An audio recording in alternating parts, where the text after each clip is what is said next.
আজকে রাজভরপাড়া গ্রাম পঞ্চায়েতে আমরা এক বিরাট বাইক মিছিল দেখলাম। প্রায় কয়েক হাজার কর্মী সমর্থক আজকে এই র্যালিতে অংশগ্রহণ করেছিল। কি বলবেন এই বিষয়ে? দেখুন, আজকে আমি অভিভূত, কারণ আমি এই অঞ্চলের নতুন, কারণ আমি এখানকার বিধায়ক ছিলাম না। আমি পরপর 3 বার রেজিনগরের বিধায়ক ছিলাম, কিন্তু দল আমাকে এই বেলডাঙ্গা বিধানসভায় প্রার্থী করেছে। আমি এর আগে একদিন এসেছিলাম। আজকে এই এলাকার মানুষ যেভাবে আজকে রোড শোয়ে হাজির হয়ে প্রমাণ করে দিলেন এখানকার মাটি মমতা ব্যানার্জির মাটি, এখানকার মাটি অভিষেক ব্যানার্জির মাটি, এখানকার মাটি তৃণমূল কংগ্রেসের মাটি। সুতরাং এই মাটিতে কোনো দলই আবার মানে কিছু করতে পারবে না, সেটা আজকে রোড শোয়ে প্রমাণ হয়ে গেছে।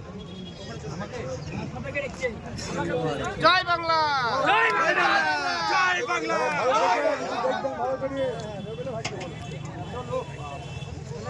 বহু লোক